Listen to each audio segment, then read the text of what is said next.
and good morning, good afternoon, and a very good evening to you, the good people of the tube. Well, today, hope you're all feeling grand and all is well in your world. Hello there, everybody. Welcome to another Q&A Wednesday, everybody. If I can upload this video, because for some reason, I can no longer upload videos without an immense amount of trouble. So I don't know why that is. Anyway, hopefully this video is live at some point on Wednesday evening, UK time. Anyway, let's dive into question one today of today's Q&A. Okay, so question one is, what are the steps you take to figure out a key of a song?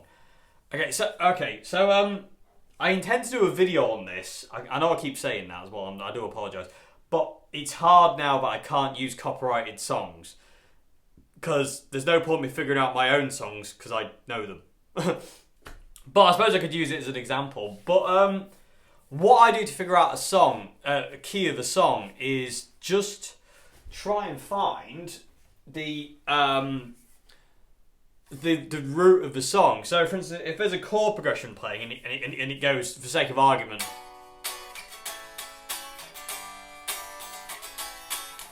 like that. So B minor, A major, and G major, and I don't know that progression. I'm like, oh, what's going on there?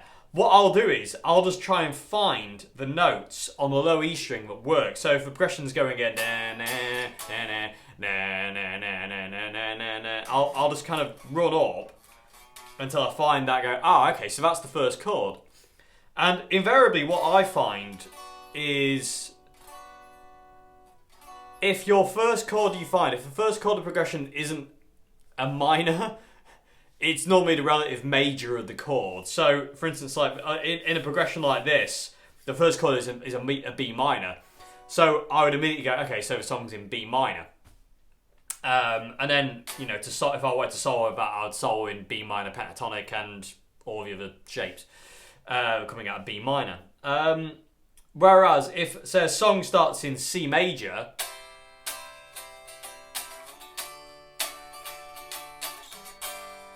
like that, what I would do is, again, go up below E string, try and find the root note of that, find that first note of that first chord. Okay, so we've got it's a C, say, so sake of argument. It's quite hard to do this, actually.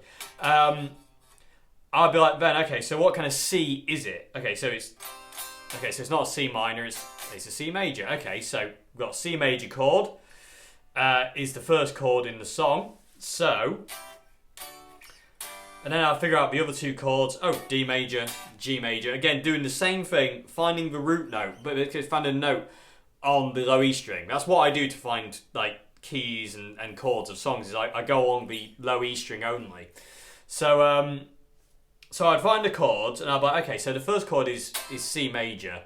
So I would then solo in A minor if I needed to solo. If not, I'd just play the chords. But that's what I would do, because A minor is C major's relative minor, and you can always find relative major and minor by going up or down 3 frets. So, for instance, like I'll do an example in C, for instance. So C, the note here. So you've got a C major chord. So your song's in C major. If you want to find the C major's relative minor, all you need to do is count up the neck 3 frets, or down the neck 3 frets, whichever way you want to see it. So you go 1, 2, 3, and you arrive at the A note, which gives you the A minor pentatonic scale, which means A minor is C major's relative minor. And again, the same thing works the same way. So if you've got an A minor chord, and you want to find out its relative major chord, all you need to do is count up or down this way 3 frets. So that's your root. You go 1, 2, 3, and then you're at C major, which means C major is your relative major, if you know what I mean. So that's what I do. It's a very kind of like, I've done that for years. It's a very tried and true method for me that works for me.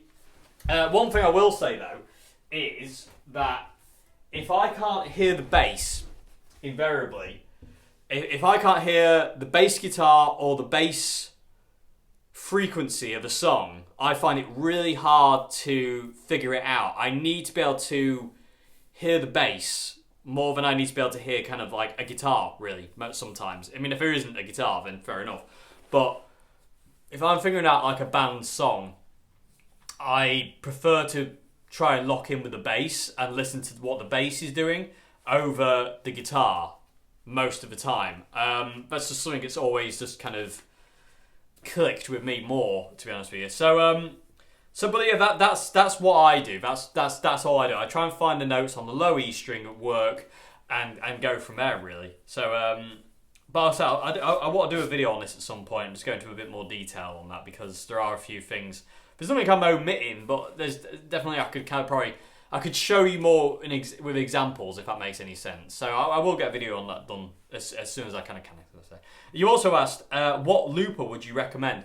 For me, I would always recommend the Ditto loopers. Either the really small one or the X2. I just don't think you can go wrong with them. I think, to be honest with you, out of all the I've tried. I used to use the Line 6 delay modeler's looper all the time until I got my Ditto looper. Thanks, Richard. Before that, I've tried things like the Boss loop station and other kind of loopers. But to me, the Ditto looper is the one that sounded the clearest and the best, if that makes any sense. So I would always recommend a Ditto. And I'm a creature of habit, so as soon as I find something that works to me, I just stick to it like glue. So the Ditto looper, since I got the X2, I've got no desire to try different loopers or try and find one that might be better, because the X2 looper Ditto works perfectly. So be that what it may. That is the looper I'd recommend. I mean, the X2 is quite pricey. The little one isn't as expensive, but it's still as good. You know what I mean? It doesn't have some of the features of the X2. For instance, like, you can't send the guitar backwards. You don't have two independent foot switches, which I kind of prefer, to be honest with you. I find double tapping the little one a bit of a faff sometimes, but it's not the end of the world. You know what I mean? You adapt to it fairly quickly. But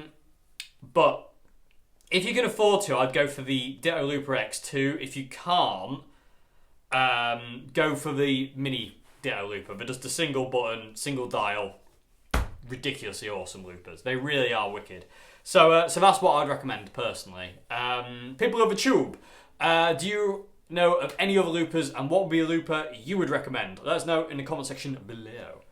Okay, so yeah, hope that's the question. Moving on to question 2 now. I've realised I don't have enough battery on my camera for some reason, even though I've been charged. Oh, okay, that's a bit weird. I just literally said I don't think I've got enough battery on the camera, and I might have to stop it and start again. And then the battery's fluctuating. I'll tell you what. There's something wrong with the technology in this house. Monday was hell. Monday was hell in this house for technology. The internet wouldn't work. My laptop wouldn't upload the videos. What else happened? My phone kept not working. Oh. Monday was a horrible day. Monday, I will never want to relive my Monday ever again. It was terrible. Anyway, technology is only good when it works. Anyway, moving along. But yeah, hopefully I'll have enough battery on the camera as soon as it's just took a dive for some reason. Anyway, question 2, everybody. Shut up, Dave. I have a Marshall 265 Valvestate amp. What is the best way to run a distortion pedal through it to get a classic rock tone? Should I run it through the clean channel, OD1 or OD2? If I'm being perfectly honest, if you've got a Valvestate, the 265, I would be more tempted to just use OD1 to get that sound and not use a distortion pedal, because the rock sound, the classic rock sound of a VS, the Valvestate, is amazing. I think it's a proper classic rock sound. So I would be more tempted to kind of just use the amp, just plug straight into the amp. And if you wanted to boost it, you could always kind of put a distortion pedal on top of that. But if you did want to use a distortion pedal, I'd be tempted to probably run it through just normal clean channel myself. I probably wouldn't use OD1 or OD2. Although OD1 would probably work if you ran the gain low, but Valvestates can be a bit, I don't know, they vary a lot on their overdrive circuits. I don't know. But if it was me and I wanted to run a pedal through the Valvestate, I would run it through the clean channel. And I'd probably just kind of like sack off the sack off the treble and just kind of like have a bit of bass and a bit of mid in there, and keep the kind of the channel volume quite loud, basically. But like I said, I mean, OD1 will give you a very classic rock tone on its own. The Valvestates are brilliant for that.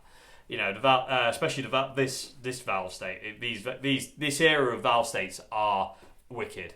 The AVT Valvestates, I don't think are anything as good as these ones. The AVTs are okay, but I think these Valvestates, the VSs, the VS100s, and like the 2-12 combos and stuff like that are immense. So yeah, if it was up to me and I was going to run a distortion pedal, I'd run it through the clean channel. But like I say, I mean, maybe experiment with OD1, because OD1 will give you a very, very, very, very classic sound. You know what I mean? They just sound ridiculously good for that kind of classic Marshall tone. You know, really do. You know, AC/DC, yeah, you name it, they're in those amplifiers. OD2 will give you too much gain for classic rock. Be a bit more kind of like, you know, higher gain kind of stuff. But yeah, I mean, yeah. Be that for what it may. That's what I would do anyway. Like I say, if I was running a pedal, probably go for the clean channel. But like in all fairness, like I say, if I was plugging into a Valvestate and I wanted a classic rock sound, I would probably just invariably go OD1 and get the sound from that channel. But again, if you want to use a pedal, that's cool as well. But like, I would say maybe use the clean channel for that. So yes. Is there anything else I need to say about that? Is there anything else I need to say about that? I don't think there is. Okay, so that was quick, man. That was a quick answer. Okay, so yeah, moving on to question 3. I always get freaked out when I don't tangent. Okay, so question 3 is, when you play or hear a fast solo, are you able to hear the notes in your ear? Not really, no. I mean, there's a certain amount of kind of... When playing super, super fast, I don't think your ear can perceive it. If it's really, really fast, like if you think like Buckethead fast or Yngwie Malmsteen fast or whatever, you know, when things are really super, super, super fast, I don't think your ear perceives... It can't keep up, you know what I mean? Like your brain can't keep up with how many notes there are, so you can't hear it, no.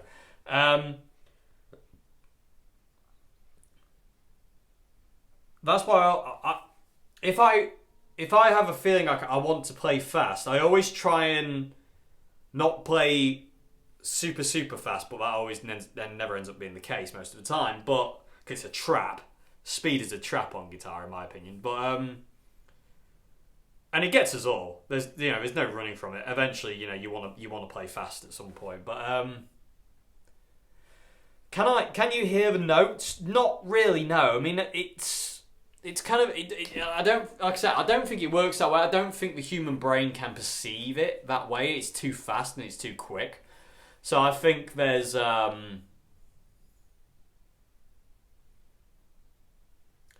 don't think there's really any way of doing that. Like, you know, like how do you figure out Yngwie Malmsteen's Far Beyond the Sun solos without slowing them down kind of thing? Because you can get an approximation... But you can't get it bob on because, like, you know, there's no way of knowing really kind of, you know, what notes he's actually playing. I mean, what I used to do to figure out Yngwie Malmsteen is I had a computer at the time which had a program where I could slow things down. And I slowed it down to figure out the notes he was playing in Far Beyond the Sun.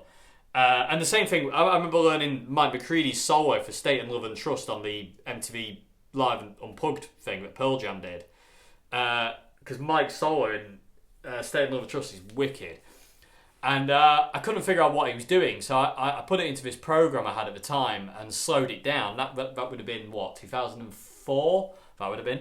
So I had to slow it down just to kind of, because I couldn't understand it. There was too much going on. It was going too fast. I couldn't hear it, and that's kind of no different now. I mean, I know more now.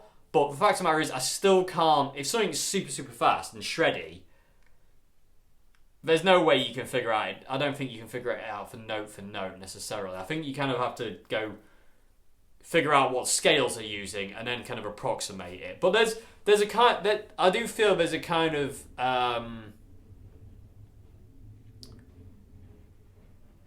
element of chance in trying to figure out something fast. And also, I think certain fast playing... Don't kill me. I think certain fast playing that someone like Yngwie Malmsteen did, if they made a mistake in that run, if like, you know, Yngwie Malmsteen does a kind of like a really kind of crazy fast run, if they made a mistake in that run, you would because the run's happening so fast, you wouldn't be able to perceive it anyway. I don't know if that makes any sense whatsoever, but that's kind of like the way I feel about it. It's kind of like, because things are happening so fast and your brain can't actually keep up with it that's going on, it's so quick. You know, it's just this... If there was a wrong note in there, or 2 wrong notes, or 3 wrong notes, or whatever, I don't think you'd be able to perceive it anyway, as somebody playing slow. Like, can we do an example? Okay, so let me see if I can do this quick. Okay, so especially when you've got lashings of distortion on as well. Okay. Okay, that's not going to peek the camera. Okay, so, for instance, if somebody does a slow run like this,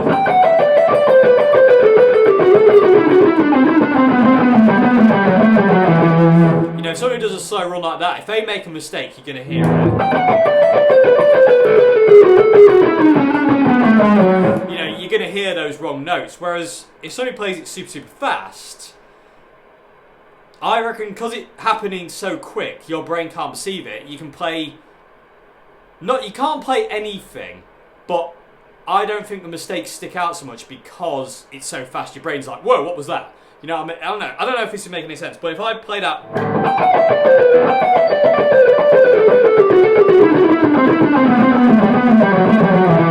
If I play that super, super fast, mate, if I can...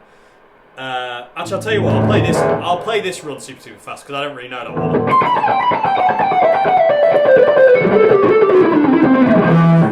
I'll do a run like that, and I'll try and hit wrong notes, and see if you can hear them. So... You know, when something happens super, super fast like that, I don't think you could hear the wrong notes. I mean, I can't even tell I've hit a wrong note.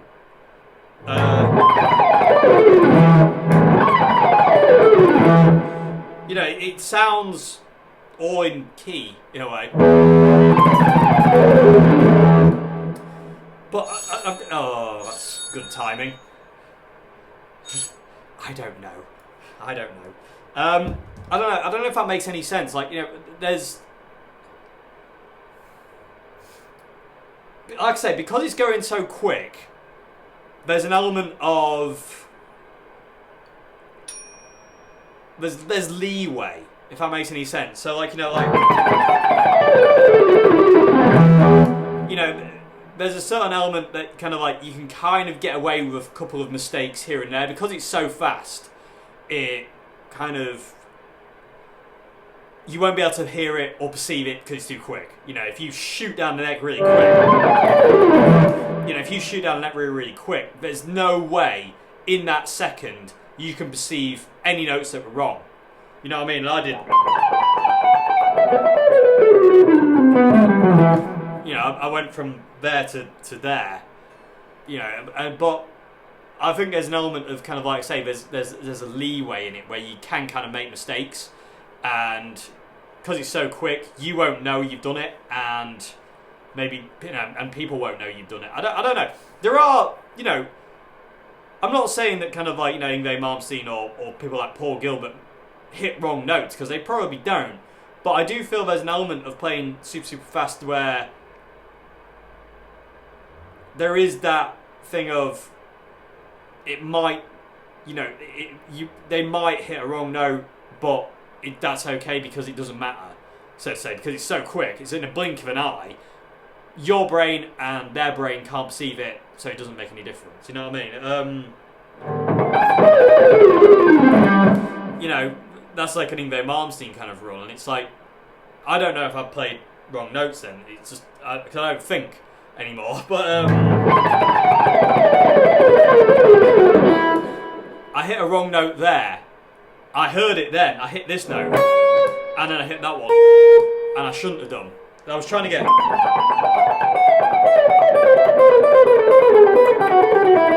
I was trying to get that, but I ended up hitting that note and that note wrong. But again, I was really trying to listen to it then. And again, I'm doing it and I'm trying to make myself go wrong. I don't know, people of YouTube. I really don't know. I mean, all I know is I can't hear those runs, kind of, so to say. You know what I mean? Like, in my head, I would have to slow them down to figure them out or know them. But I can probably get an idea of where the run starts and goes to, but I won't know exactly. I don't know if that makes any sense whatsoever. I don't know. I've got a stinging spectrum, and that was the worst answer ever. But yeah, I mean, when you hear a fast solo, you're able to hear the notes in your ear. Not really. I mean, again, because I don't really think about what I do, I don't analyze it. I'm not that kind of guitar player anymore. I used to be way back when. When I first started playing like Yngwie Malmsteen and stuff and all the shreddy kind of stuff, I used to be very kind of over-analysing and very critical about what I did and how I did it. And, it's got to be the right technique and this and the other. But as I've kind of gone on, it's like I don't actually care about analysing what I do. I just want to play. I don't think about it. So it's like when people say, "Oh, well, what do you think about when you play?" It's like I don't think about anything. Or can you show us what you're doing here? It's like I don't remember because I don't think about it. I just do it. You know what I mean? It's just become a second nature thing to me where I don't think about what I do. I just pick up the guitar and I play, and that's what I've always kind of wanted. When I first started playing guitar, that's what I wanted to be able to do. And then it kind of went away when I got into my kind of shred phase. And then after I got out of my shred phase and back into Jimi Hendrix and John Frusciante, that came back. And the whole idea of playing fast, although it kind of stuck with me, and I still enjoy doing it from time to time, kind of never really cemented itself with me. I just kind of want to turn off and just play, and whatever happens, happens. If that makes any sense. So if I want to play fast, I play fast. If I want to play slow, I play slow. If I want to play angry, angry. Whatever, you know what I mean? But as for kind of like, hearing notes in a fast solo, no, I can't do that kind of thing, no. I don't know if anybody can. Well, maybe some people can. I don't know. I can't. I know that. But yeah, I'm not able to hear anything like that when I play, so... But yeah, anyway, I hope there's something in that answer. I do apologise. It's not a very good answer. I do apologise. That's pretty terrible, actually. I am sorry, but I kind of did the best I could. if that's even anything. But yeah, I hope there's something in there. Okay, so I'm going to move on to question 4 now. Question 4 is: do you know what string gauge Peter Green and Danny Kirwan used in Fleetwood Mac? No. I would imagine they were fairly light because no one back then used heavy strings if they could help it.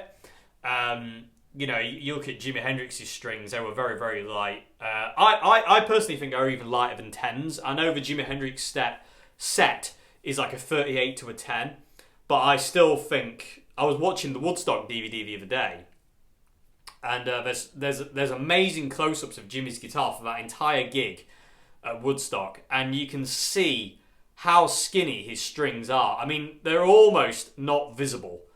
They're almost not visible. It's the same as... I remember watching a DVD of Led Zeppelin years and years ago, and there's a couple of close-ups of Jimmy Page's Les Paul, and you can barely see his strings. You know what I mean? This is a real close-up of his Les Paul, but you can barely see the strings because they're so skinny.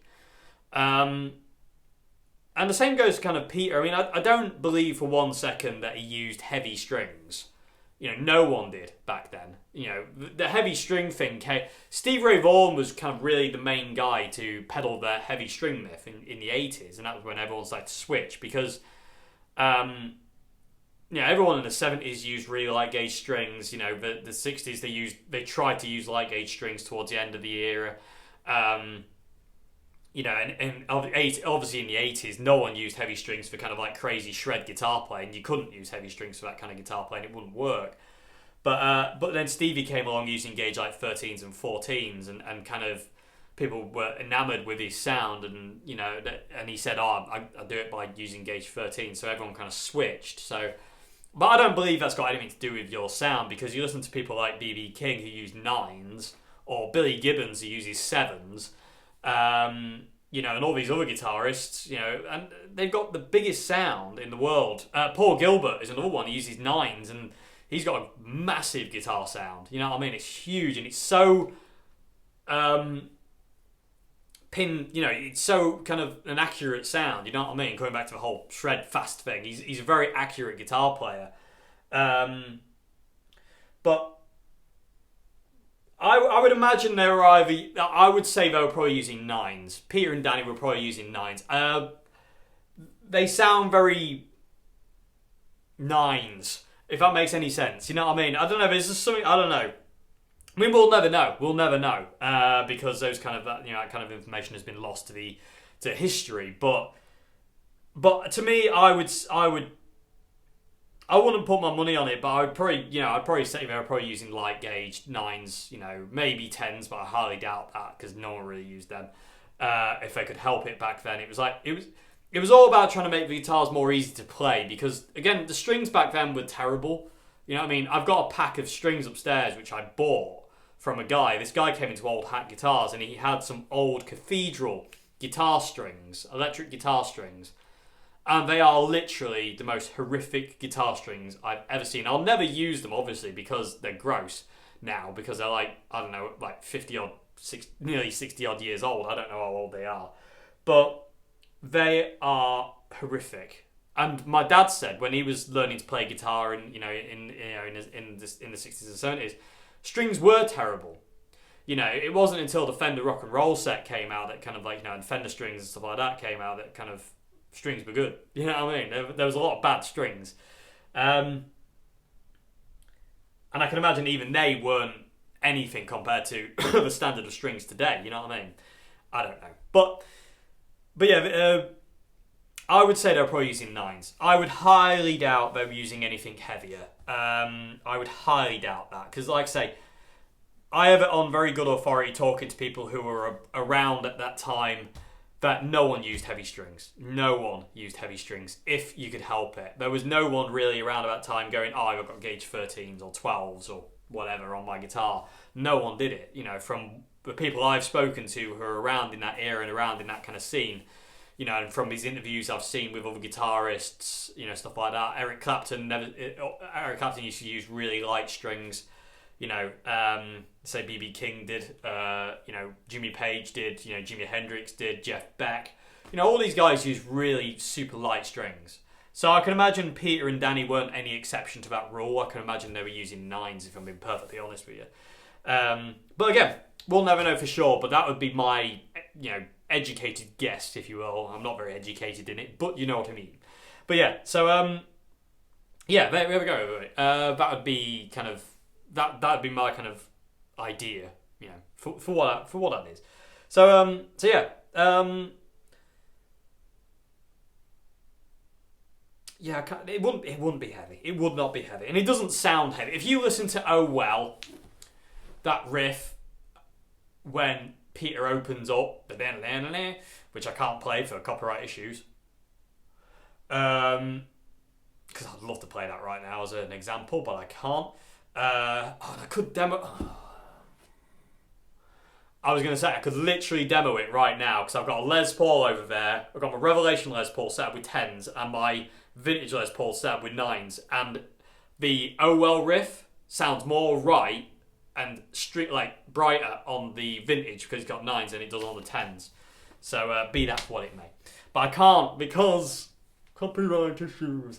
Surely they should waive that just for now. You know, just until the coronavirus is over, waive copyright, stop being greedy buggers, and just let people play your music and enjoy it and share it and have fun with it. But no, we're going to be greedy and go, no, you can't do that. Well, actually, no. Some channels can't do that. Some channels can. Why? That is the question I want to ask people of the tube, to these people, is how come that channel can cover John Frusciante and Chili Peppers songs, yet the moment I put up anything resembling a Chili Peppers song, you're like, no, they're okay, you're not. What's the deal? I don't know. Anyway, I digress. I knew it would happen eventually. But yeah, like I say, oh well sounds better. Oh well sounds more right with 9s than it does with 10s. I don't know, and especially considering from what I've read and what people have said about Peter. Peter didn't like new strings. He liked very worn-in. You know, he liked the warmth and kind of depth of worn-in strings. So I can imagine, considering how how kind of cutting his tone was, you know. I did 9s. I recommend 9s. But that's just me. But you also asked, other than Albatross, did Peter ever use a Strat in the studio? As far as I know, he did, but I have no idea what. Oh, actually, no. I tell a lie. I tell a total lie. Closing My Eyes off the Then Play On album. Closing My Eyes, which I think is track 3 on that album. Or is it track 2? It's track 2 or 3. On Then Play On, the Fleetwood Mac's 3rd album. Yeah, because it's coming your way. It could be track 2 though. I can't remember. Anyways, Closing My Eyes. It's the song Closing My Eyes. That's a Stratocaster.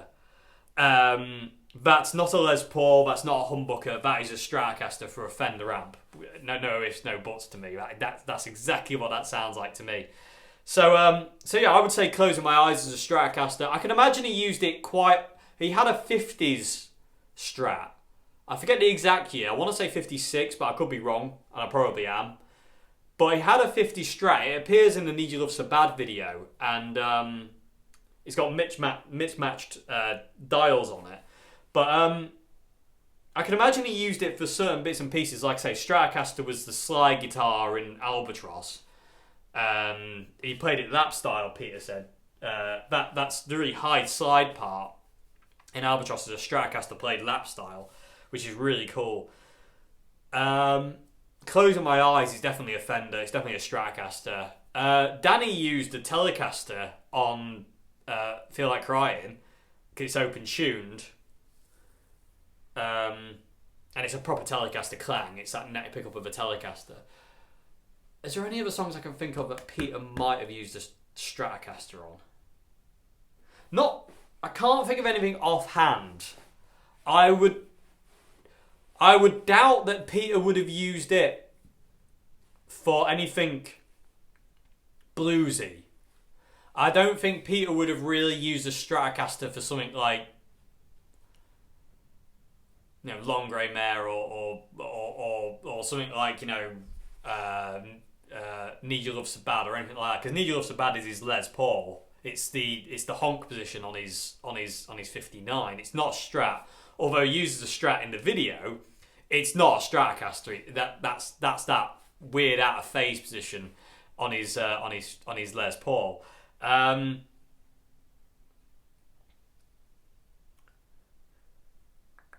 can't think of any other songs, guitar sound wise, where Peter would have used a Stratocaster over the Les Paul. I've seen Peter use a 50s Les Paul before. I think it was it'd be a 52 because it's got the trapeze.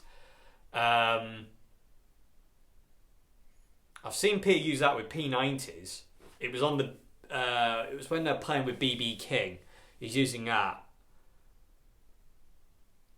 In all fairness, it's really hard to tell. I can imagine he used a Stratocaster a bit. I mean, when he came back, after Peter's kind of like hiatus, when he came back and did the Splinter Group, he played nothing but Stratocasters. You know what I mean? The Splinter Group here, he had that blue Stratocaster, which he played pretty much all the time. And then later on, he used I've seen him with a new Hofner very thin. He never went back to Les Paul's, funnily enough, when he came back. But again, in my opinion, I feel it was, I don't know. That's another subject for another video. But he never really played Les Paul's again, and he always, I don't know, he always seemed a bit funny when he was asked about Les Paul's. It's like that was a period of his life that he kind of doesn't want to go back to. He was kind of moving on. I mean, there's obviously pictures with him with Les Paul's, and the one recently with Kirk Hammett, went to his house with his 59, and the interview was amazing. I love reading the interview. Like he took the guitar. Kirk Hammett took the guitar out of the case, and Peter said, "That's not my guitar." He said, "My guitar was red." Because obviously when he had it, it still had the sunburst on it, and now it doesn't. It's totally, it's totally lemon dropped. And I think that's really funny. And in fact, Kirk Hammett was like, didn't know which way to take him. And I can imagine that would be a bit kind of like, what the hell? But apparently Peter loved to keep his guitars in like pristine condition. He liked old strings, but he liked the guitars clean and looked after. Because in all fairness, I think pretty much all the wear on the Greenie Les Paul comes from Gary. I'm pretty sure Peter didn't put much of that wear on, if any of it really at all. I mean, there's the finger scrapes where Gary's fingernails wore away at the finish round the bridge pickup, and there's the arm wear and the dints and the dents, and obviously Gary sweated loads more than Peter did. So I reckon, most of the wear and most of the fade will come from, Gary Moore's period with that guitar. Peter, Peter's era of guitar still had a bit of the burst left. You can see it in, the little colour pictures we have of Peter with that Les Paul. You can still see there is a fair amount of, although I wouldn't say it was red, but there is still a fair amount of burst to the 59. But again, I don't know. But again, coming back to the Stratocaster, other than Closing My Eyes, the side part in Albatross, I can't think of any other songs offhand. I'd really have to go back and listen to all the albums and really analyse them to try and figure out what could be a Stratocaster and what couldn't. I mean, Closing My Eyes is just distinctively a Fender. You know what I mean? It's a Fender for a Fender amp. You know what I mean? And it's definitely a Stratocaster. It's not a Telecaster. It sounds too glassy to be a Telecaster. It's a 50s Stratocaster. No ifs, no buts, in my opinion. That not feel like crying. Sorry, Closing My Eyes. Feel Like Crying is definitely a Telecaster, but yeah, I don't know. I can't think. People of a Tube. Does anybody out know of any other song, older Fleetwood Mac? Because obviously most of the new stuff like Splinter Group and stuff like that was Stratocasters. But the older Fleetwood Mac stuff. Can anyone think of those first load of albums that Fleetwood Mac did, or where Peter might have been using a Stratocaster? Because I can't think of any others other than Closing My Eyes and Albatross. I really can't. I mean, I think End of the Game, Peter's album after he left Fleetwood Mac, End of the Game. I think End of the Game is nothing but a Stratocaster. Personally, I don't. Because obviously he didn't. I don't think he had his Les Paul at that point. I think he had sold it by that point to Gary. So I think End of the Game is just nothing but a Stratocaster. And there are a couple of pictures of him with a Strat, but it has that sound quality of a Strat. If that makes any sense, you know what I mean. It doesn't sound like a Les Paul or a Gibson or a Telecaster. It sounds like a Stratocaster. Especially the wah-wah tone. The wah-wah is distinctively a Stratocaster wah tone. You know what I mean. They do sound different. I don't know. People with Tube, let us know. Okay, so I'm going to move on. Question 5 is, what was your reaction? I've answered this one before, but we'll do it again because why not? What was your reaction to seeing John holding your album? What was your reaction to seeing John Frusciante holding your album that you dedicated to him? It was kind of like this. If you can just imagine Sleepy Dave getting up at 8 o'clock in the morning, walking over to check his phone, which had been going off constantly since 4 o'clock in the morning and constantly waking him up. And I went over and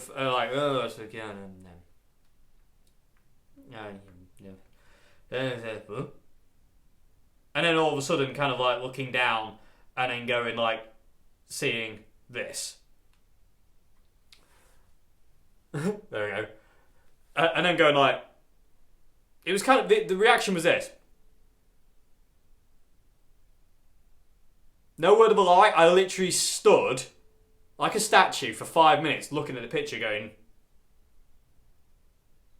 It still freaks me out now, to be honest. I'm looking at it again and it'll happen again. It's actually been the wallpaper on my phone since it happened and it will never change. Thank you, Jonah. Yeah, that was my reaction. I stood like a statue for 5 minutes, and I was just in shock.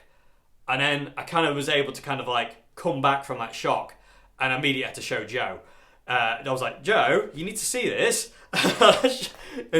Joe's reaction was funnier than mine. Mine was just to sit still. Joe's reaction was to sit bolt upright, because she was still asleep. She sat bolt upright in bed and basically screamed, well, didn't scream, but kind of shouted, what the which was a better reaction than mine, which was definitely more to the point as well.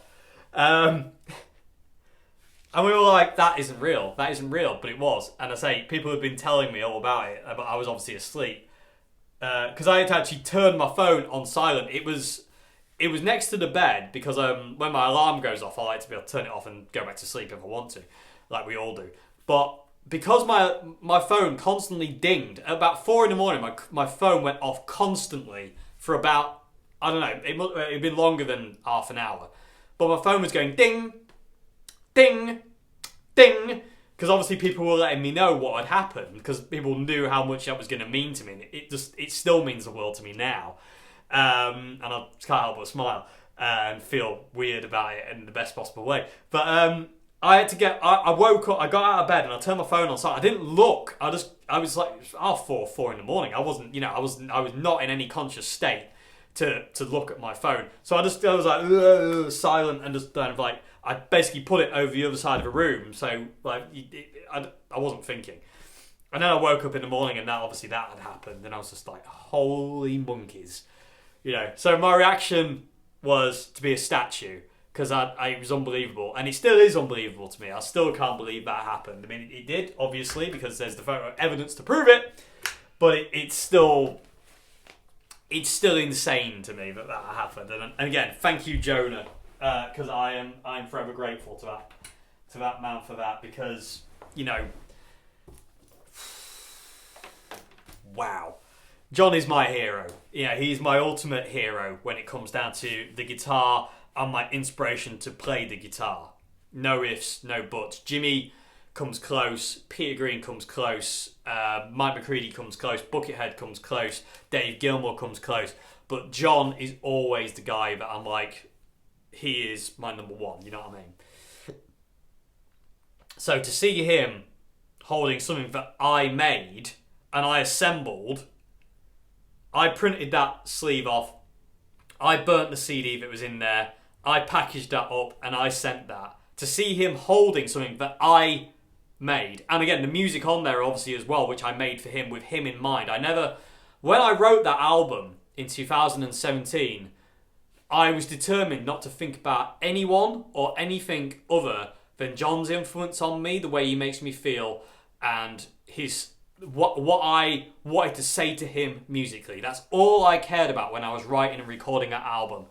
And I was able to do it, and I just basically blanked everything. I blanked everything to write that album. I just shut the world away, and all that was left was John in my head. And that was the process of writing that album. Writing and recording that album was, I'm not thinking about anybody. I'm not thinking about anybody else's influence. I'm thinking about John's influence only on me. And that's it. And that's what the album is. So yeah, my reaction was one of disbelief and awe, and shock and terror and all sorts of emotions and extreme happiness.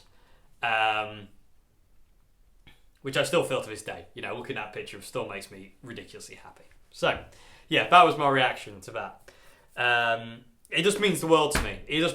Even if I never know if he listened to it. I mean, none of us will never know if he ever heard it, if he ever put it on or listened to it or what he thought about it. That picture is enough. You know what I mean? In my opinion, I don't think he listened to it, but that's just my opinion. But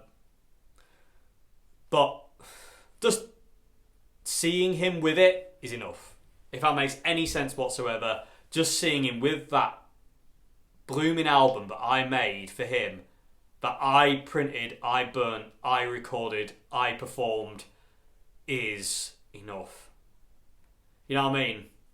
That picture there is more than I ever hoped, ever. Because I've never thought for 1 second in my lifetime I'll meet John Frusciante. I don't think I will. I'll probably never ever get a chance to meet him. I never thought when I recorded that album it would never make it to him. It took 2 years to get to him. I recorded it in 2017, didn't get to him until 2019. You know, I never thought that would happen. You know, I never even perceived it. I was never like, oh, that's going to happen one day. I was like, that's never going to happen. Don't fool yourself. And, you know, the same thought process is there for kind of meeting him. I don't think it'll ever happen. If it does, wicked. But I'm not going to fool myself into thinking it's going to, because I just don't think it will. But anyway, yeah, be that way, mate. Anyway, that was my reaction. Okay, I'm going to move on to final question today, question 6, because my battery's running low. Okay, so question 6 is, the E string of my vintage V6 is buzzing. Is it new strings? No. And I have to thank Ben the Crimson Guitars for this, because new guitar, everybody, by the way, the Heartwood Revival, you saw it on the intro. I've wanted one of these since I demoed one last year, and I've recently been saving for one because I got an overwhelming desire to own a hollow body that didn't want to fight me like this thing does. This old Hofner, my cousin's Hofner, although it's a glorious guitar and I love it to bits, it fights you at every opportunity it gets to you to play it. It's not an easy guitar to play. It's really hard to play. It's ridiculously skinny. Look at the difference in thicknesses between the two. But for some reason, this guitar just fights you at every opportunity. I mean, it's glorious, gorgeous, lovely vintage guitar, and it sounds amazing. Especially now I've flipped the bridge pickup. So the bridge pickup's in back to front because it sounded way too tinny. But I really wanted a hollow body I could use, and I was just like, and since I demoed one of these things last year, I was like, that's what I want. This guitar is kind of exactly what I kind of wanted in a hollow body. You know, not so sure about the Bigsby Trem. I'm enjoying it, but I'm still tempted to get a trapeze, because I really like the 335s with a trapeze bridge, but I don't know yet. I don't know, because I'm quite enjoying this at this point in time. But I really wanted one of these, so I bought one. I finally saved up for one, and I got one, and it came the other day, thanks to Gear for Music, for very, very quick delivery, considering everything that's going on right now. But yeah, I love it to bits. And again, for the price, these things are unreal. These humbuckers are exactly what I wanted. Exactly what I wanted. The first time I plugged this in, when I got this, I did a bit of setup just to, out the box. The setup wasn't my thing. I could play it fine out of the box, but it wasn't set up to how I wanted it. So I sorted out the action down here, weird enough, exactly where I'm sat, and I plugged it into my Boss Katana, and I was playing around on it, and I actually said out loud, and I no word of a lie, I said out loud, said, how does it feel to sound better than a 1959 Gibson 335?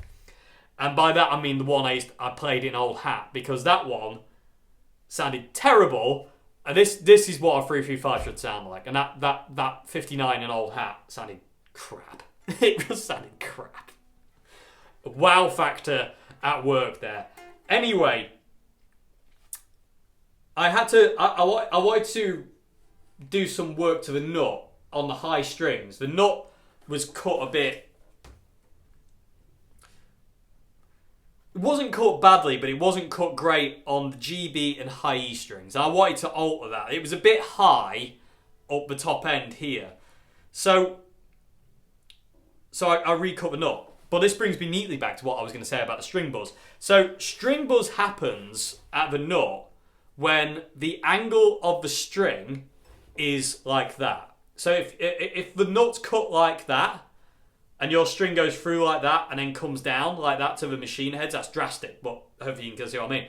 That's going to create string buzz. Whereas if you cut the nut at an angle towards the headstock like that, the string will basically come off at a peak and never touch kind of like the like that side, you know, this side of a nut, so to say, really. You know, it's kind of like, you know, it kind of like comes off like that, if that makes any sense. I learned all this from Ben Crow at Crimson Guitars. And it works. And it does this. So what it is the nut's cut too flat. It needs to be more angled downwards. So this is the fretboard here, the headstock's here. The nut needs to be cut down toward the headstock, so the string goes at an angle down. Not too drastic of an angle, but it still needs to be cut down at an angle. Because when I was doing this, the E string went fine, the G string went fine, but I cut the B string too flat. And as a result, the B string was rattly, and it was not sitaring horrifically, but it was still sitaring. And it's not anymore. And what I did is I basically just kind of like go, okay, well, I've done it too flat. And I just re-angled my cut down a little bit more. And literally it was like 2 or 3 passes. And put the B string back in the slot. And there was no rattle. So it just worked, you know what I mean? So what will be going on with your V6, so it'll be the nut will be too flat. And you'll have to cut it, if you can, you know, down to a bit more of an angle. So the string kind of goes that way. And that will get rid of the buzz. It shouldn't be coming from the saddles. It shouldn't be coming from any kind of frets if it's just an open string. It shouldn't be coming from a neck. It shouldn't be. I can guarantee it's probably coming from a nut. Most string buzz comes from a nut in my experience anyway. I mean, I'd probably be wrong in that assumption, but to me, most of my guitars when they buzz, it all comes from a nut. And you can test it by, again, thanks Ben. If your string's buzzing, if you put your thumbnail just at the base of this nut, like this. Let me see if I can get the. If say your high E string's buzzing, if you put your thumbnail just over the string on the nut there, like that, for instance, and the buzzing stops, that will then tell you that it's the nut and it needs cutting to more of an angle than straight. So. For some reason, I'm out of breath. I got a bit overexcited, I think. Anyway, but yeah, so that'll be what's going on there. And I say I've had a few guitars that sitard like that, and I've redone the nut, and all of a sudden it just goes away. And again, you don't need to be ridiculously kind of over the top with it. It's just a little bit, just to angle it down, and then it just goes away, and then you don't get any string buzz, you don't get any sitaring kind of noise. So yeah. Be that for what it may. So yeah, again, thanks to Ben Crow for that. The man is a fountain of knowledge. If you haven't ever watched Crimson Guitars videos, that I definitely recommend them. I binge watched the hell out of those videos. Yeah, they're just ridiculous. You can learn so much. It's just ridiculous. It's like the Stumac videos of Dan Irwine. You can learn so much. It's just ridiculous. So yeah, I would say that's the problem. So your nut probably needs recutting, so it's a bit more of an angle. So yeah, there we go, everybody. There's another Q&A. Hopefully this will be up on Wednesday, because for some reason I can't upload videos. I don't know why. I don't get it. I don't understand it. I tried all day Monday to get that video uploaded. Monday's video was late because I couldn't get it uploaded. It took me all day through. It just kept getting to like 6% and stopping, and I don't understand why. I just don't get it. Anyway, hopefully this video is uploaded at the usual time and everything's okay and dandy. If it's not, I do apologise that this video is late. But yeah, anyway, I hope I've answered questions okay, everybody. If you want to submit a question for Q&A Wednesday, everybody, description box below has an email link as the top link.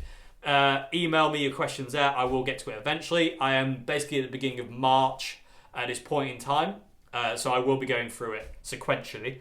So yeah, and other than that, have a great morning, afternoon, good evening. You will see more of this guitar very soon, everybody, because I love it, and I never thought I'd see the day where I love a hollow body, but I've been hankering for a hollow body since demoing this brand last year. I got sent one to demo, and since then I've kind of wanted one. I missed it when it went back.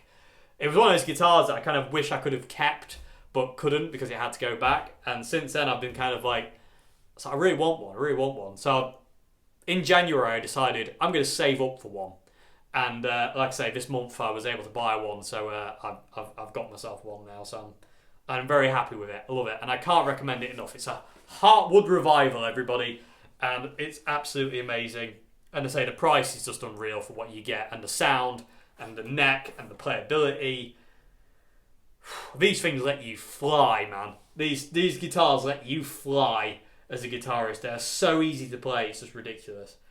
Anyway, I hope you enjoyed this Q&A, everybody. And again, like I say, I'll see you again on Friday for another vid. Fingers crossed if I can figure out what's wrong with my computer. I run an update on it, and now for some reason the update has seemed to have screwed my my computer up. Guitars on the brain. What's new? But yeah, so hope you have a great morning, afternoon, good evening, everybody. Either way, and yeah, I'll see you Friday. Fingers crossed. It might be a demo of this thing over my right shoulder. Maybe, I don't know, because I've got so much to show you at this point in time. But yeah, I'll see you then. Have a great one until then. Goodbye now. Thank you very much for watching. Yeah. Bye now.